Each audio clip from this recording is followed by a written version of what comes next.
be than right here with each and every one of y'all in God's country. Here's another thing that has remained the same over the years.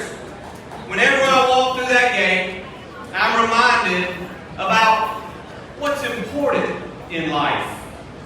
Friends, family, firm handshakes, and genuine smiles.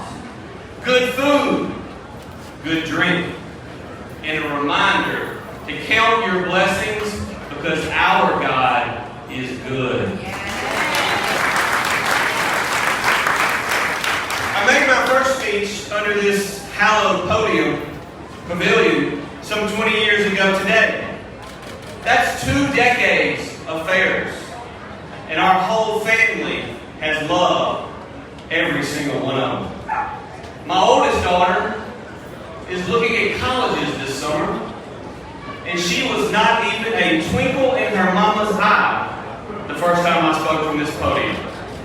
But speaking of my oldest daughter's mama, our beautiful First Lady, Ely, is here with me today. Would y'all join me in a round of applause? Ely, stand up, please.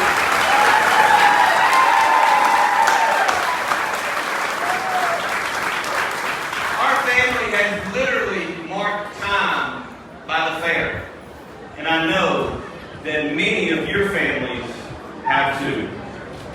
Now that first speech I gave here was not really noticed very much. I'm sure none of you here even remember it. And if I'm being perfectly honest, it probably wasn't all that memorable. Hopefully today's will be a little bit better. Lord knows I try, but I can make no guarantees. Now, we have had governors who specialize in speeches. We have had governors who are wizards with words. My training, however, is in the financial world. So I'm a little more comfortable talking about numbers. So let's spend just a little bit of time this morning. I promise it'll just be a little bit of time talking about numbers. 23rd, 10th, and 1st. Let's start with 23rd. When I became Lieutenant Governor, happens to be the same time that Speaker Gunn became Speaker of the House and the Republicans took over both chambers of the legislature for the first time since Reconstruction. When I became Lieutenant Governor, Mississippi was dead last in 4th grade math. Now, we're above the national average at 23. You may ask yourself, why is that so important? Because the first 3 grades teaches kids the fundamentals of math. If they don't get those fundamentals before the 4th grade, they are not likely to ever catch up. But in the last decade, we have passed more than half the states in the country, and we now lead the nation in 10-year gains in both 4th grade math and 4th grade reading. Let me say that again for those of you in the press who don't like to write about the good things that are going on in our state. We now lead the nation in 4th grade reading and 4th grade math training. Now, the Democrats and their allies in the media love to claim that we are 50th in the nation in education. And while that may have been true when they were in charge, it's simply not true anymore. We recently got testing results back from our post-pandemic testing. It shows virtually no learning loss for 3rd grade students trying to learn how to read. You know, the pandemic may have set kids back in closed schools in blue states, but in Mississippi, we kept our students in the classroom and their lives will be better as a result. We are well on our way in Mississippi to have an elementary education system that other states look to copy. They used to make us the butt of their jokes. But now, we are the thing that they want to be. But you know what? It's more than just a ranking. It's about changing lives. Which brings me to another number, 87.7. 87.7 of all Mississippi high school kids graduate from high school. Again, that number is the highest it's ever been in the history of our state, and again, it is higher than the national average. Our schools and our teachers are doing a great job, historically good, and honestly, life-changing good. Now, a lot of that credit goes to the parents and the grandparents who are invested in their children's education. Because at the end of the day, a textbook or a PowerPoint presentation will never be able to replace the love and the attention of a parent. But there's another group that I believe deserves an awful lot of credit, and that's our teachers. Will y'all join me in giving our educators a round of applause?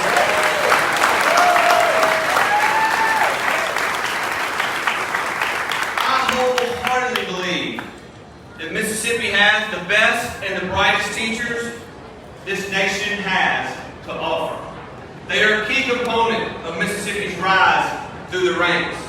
When our kids needed them most, our teachers were there for them. COVID told everybody in this nation whether their state had good teachers or not. COVID taught us whether teachers were focused on doing what's best for the kids or not. And our teachers went back into the classroom when some others in other states did not. And they gave our kids the in-person education that they deserved. And that's exactly why last year, when I stood on this stage, I called for a major increase in teacher salaries in Mississippi. It's well earned and it was well deserved. And guess what, y'all? We did it.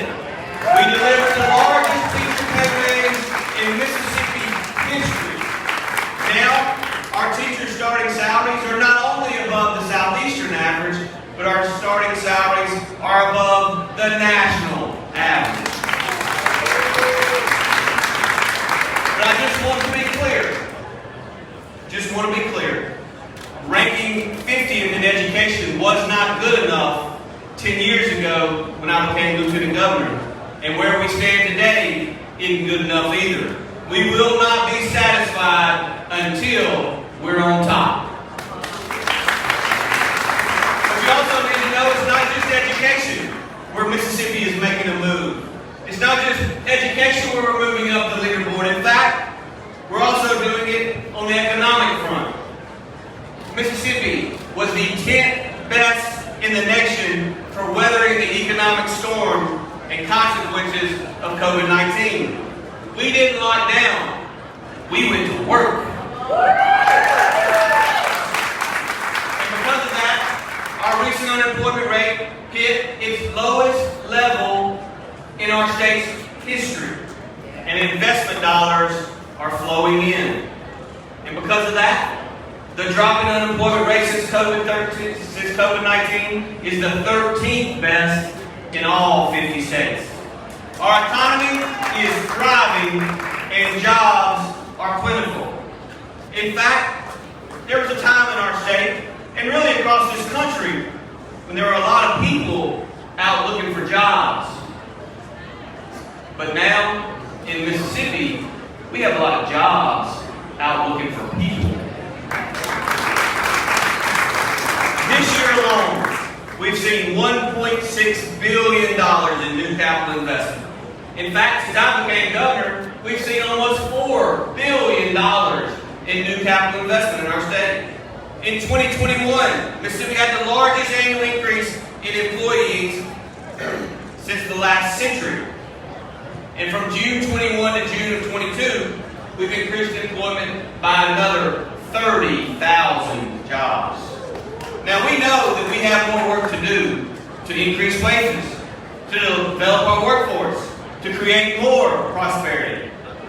But we can be proud of the work that we are doing. We can be proud of the accomplishments and we can be proud of the Mississippi worker.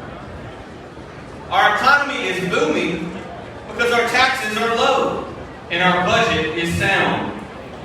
We made the decision in the last decade to be a fiscally conservative state. Now, we made that decision not just some of the time, but to be a fiscally conservative state all of the time. And companies notice. They come to Mississippi today because they do not fear our government. They do not fear that taxes or regulations will put them out of business. The strength of Mississippi's economy and fiscally conservative policies have allowed us to lay the foundation needed to better position our state for economic prosperity. They come to Mississippi and they create economic growth. And guess what that does? It results in billions of dollars in excess revenue for state government. It allows us to allocate millions towards training our people for high-paying jobs that are in high demand. It results in shovel-ready sites and silver shovel awards for major economic development, and perhaps most importantly, it has led to the largest tax cut in our state's history, returning over $500 million to those of you who earned it. $500 million. That's real money going to real Mississippians so you can better provide for your family. That's another bag of groceries. That's a full tank of gas, even with Joe Biden prices. And that's over $500 million that politicians in Jackson will not have to spend on their pet projects. Now, we all know that Washington, D.C. loves to experiment with left-wing policies that pay people not to work. We've pushed back on that here in Mississippi. We know, though, that we have more work to do. We need to do everything in our power to get our workforce trained and to incentivize work. That means when left-wing politicians promise to pay people more to stay out of the workforce, we need to have the courage to say no. That's what we've done, and I can tell you that's what we're going to do even more aggressively in the future. Now, I've often been accused of being so conservative that I'm stingy.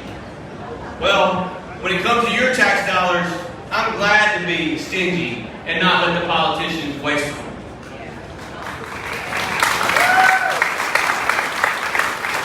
But I'll also tell you, it wasn't just being stingy for me.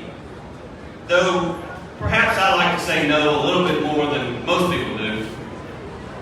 But the reason we've been stingy with your tax dollars is because it was a necessary discipline to make us a consistently well-managed conservative state. It was a drive to make us an attractive place to do business. You see, I believe that government doesn't have anything that it doesn't first take from somebody else. And as long as I'm governor, I'll fight to ensure that your money stays exactly where it belongs, in your pocket.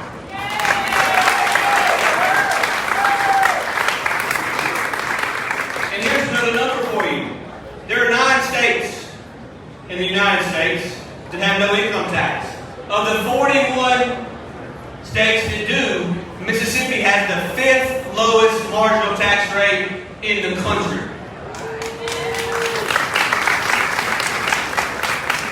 Low taxes attract new jobs. It shares a hot day with humidity in Neshoba County. But just like in education, we're not satisfied. We won't be. Not until we have a full and complete elimination of our state's income tax. That's why I stand before you today and once again call on the Mississippi legislature to send me a bill that eliminates the state income tax once and for all.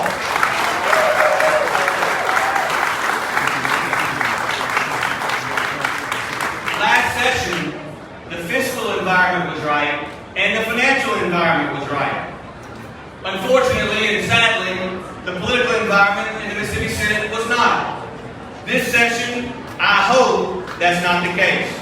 You have my word that as long as I'm governor, I'm going to continue to fight to ensure you keep the money you earn. Finally, I want to give you one more number. That's number 1. Because Mississippi was first in the nation in overturning Roe v. Wade and protecting the lives of unborn babies. My friends, regardless of how the left would like us to feel about our faith and the practice of abortion, I'm proud to live in a state with people who believe in a culture of life.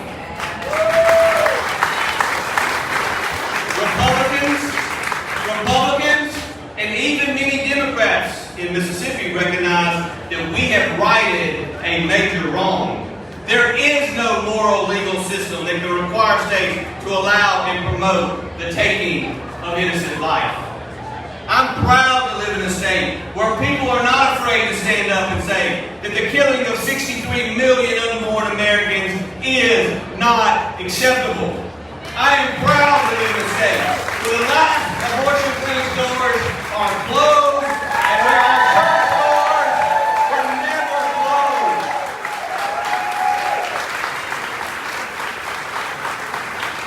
And I'm proud to stand by your side as we continue to build that culture of life. Together, we must move on to the next phase of the pro-life movement.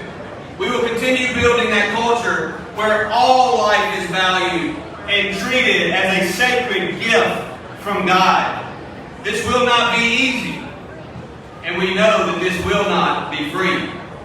We will continue to work towards ensuring that every mother and every child has the support they need during pregnancy. And we will continue to strengthen our adoption system and make it even easier for children to find a loving forever home.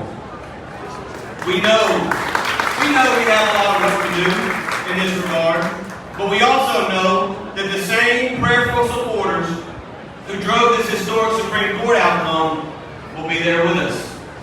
And as we drive historic positive change, some things remain the same. The left-wing media and the National Democrats have yet again joined forces in an attempt to stop the next phase of our pro-life movement in its tracks. They've embarked on a road trip, and they're trying to sell the American people a false bill of goods about our fight to protect the most vulnerable human beings amongst us. There's no doubt that pretty soon they're going to try to bring their false narrative to a town near you. Only instead of diners, drive-ins, and dives, you can expect whiners, crying, and lies. There will be more false claims made about who we are and how we worship. There will be accusations of apathy and indifference. And there will be fake news and pseudoscience. But I take comfort in knowing that Mississippians won't buy that Democrat snake oil salesman's potion when he comes rolling into town. Instead, we're going to stay true to our Constitution and the moral truths we hold sacred. We're going to continue following the Lord's will and treat every single life as a gift from God with purpose and dignity and hope.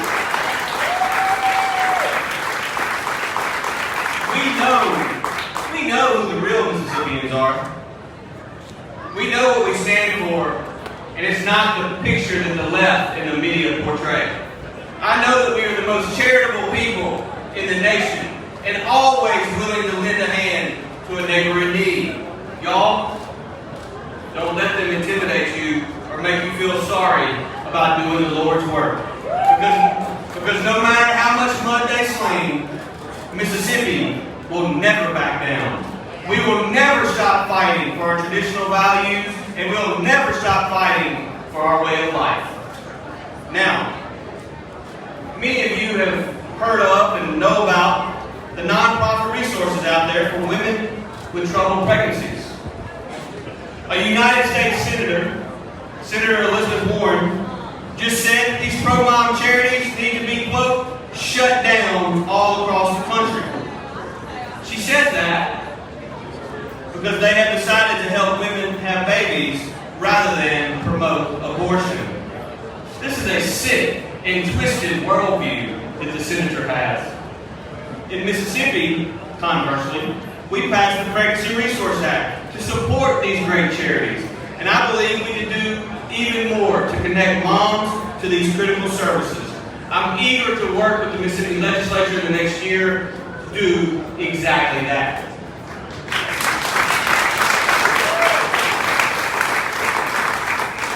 Here in Mississippi, we're leading the way and we're driving the conservative movement. We banned critical race theory, and we banned vaccine mandates. When they wanted us to lock down like California, we said we're going to keep Mississippi open and free and let people make decisions for themselves. We are working with other red state governors to secure our border by sharing tactical information and coordinating resources through our new border strike force. We were one of the first states in the country that passed a law that said, in Mississippi, we're going to let boys play boys sports and we're going to let girls play girls sports. We said no to voter fraud, and we strengthened the integrity of our elections. And we supported the police so they can help keep us safe. So all these folks on the left coast and the west coast and the east coast, they can keep telling you that Mississippi is still 50th, but they be lying to you. They're living in the past. And as far as I'm concerned, they can stay there. Meanwhile, we'll continue paving the way to a new future for Mississippi. Now, if only we could keep Washington, D.C. and the failed Biden administration out of the way. Think about it just a second. Under President Trump's leadership, our nation was a well-oiled machine. Our economy was on fire. We were respected on the world stage. We were energy independent. And our border was secure. Since then, unfortunately, Joe Biden has driven us toward a cliff. Now, I would say that Joe Biden has fallen asleep at the wheel, but I'm pretty sure he nodded off long before he ever got in the driver's seat. You can already see that the cliff's not too far in front of the windshield. Forget Thelma and Louise. We need to worry about Joe and Kamala. They've only been in power for about 18 months, but it's felt more like 18 years. Inflation is at a 40-year high, and everybody's paying more. They print trillions of dollars that destroy the value of your paycheck, and they decimate our energy supply so you can't even afford a tank of gas. It's all in the name of environmental justice and equity. The left only loves these buzzwords that represent only one thing. It's a massive transfer of wealth from working Mississippians to left-wing ideologues. Crime is skyrocketing while Democrats hang the police out to dry. And liberals are trying to push critical race theory and drag shows into our children's schools. The Democrat Party has moved so far to the left, I heard a rumor they're going to relocate the DNC to somewhere in the middle of the Pacific Ocean. And let's be honest, all of this, it really isn't all that surprising.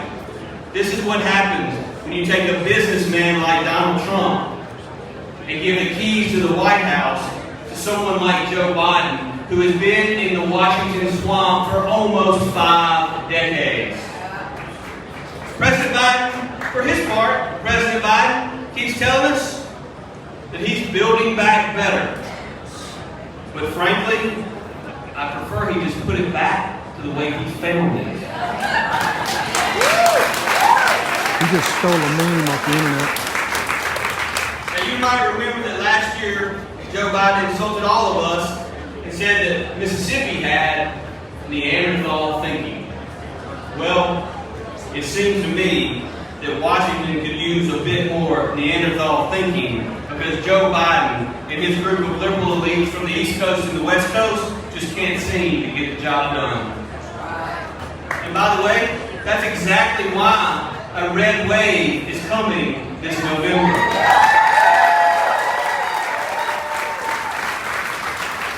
The stark differences between the Republican Party and the Democrat Party have never been more clear.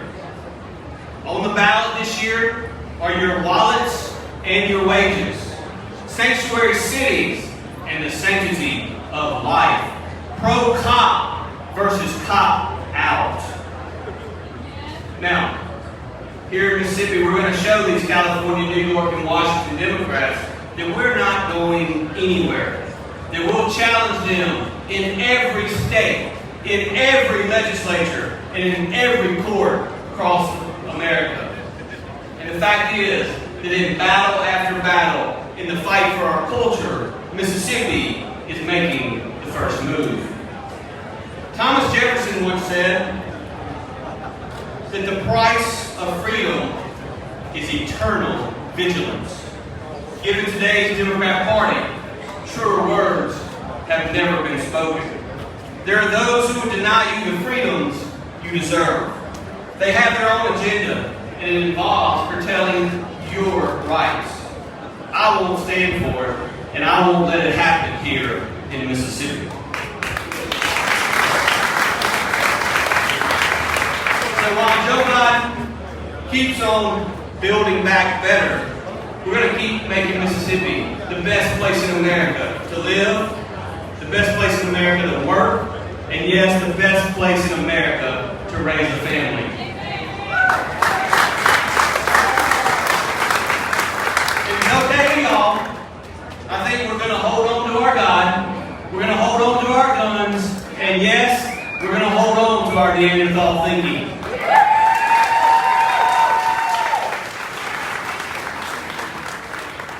We're going to keep strengthening our educational system. We're going to keep lowering our taxes. We're going to keep protecting life. And we're going to keep putting you first. And I'll tell you this,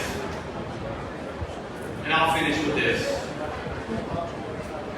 I've always been optimistic about the future of Mississippi. And honestly, I've never been more optimistic than I am today. But I also want you to know I'm mighty optimistic about the future of America. And here's why. Because I know, and you know, that it took Jimmy Carter to give this great country the Reagan Revolution. It's always, my friends, it's always darkest before the dawn. But soon, it's going to be morning in America again. Thank you all. God bless you all. May God bless Mississippi. All right, that was Tate Reeves. That's going to finish up the political speeches for the day. We will be back live here on the Neshoba Communications.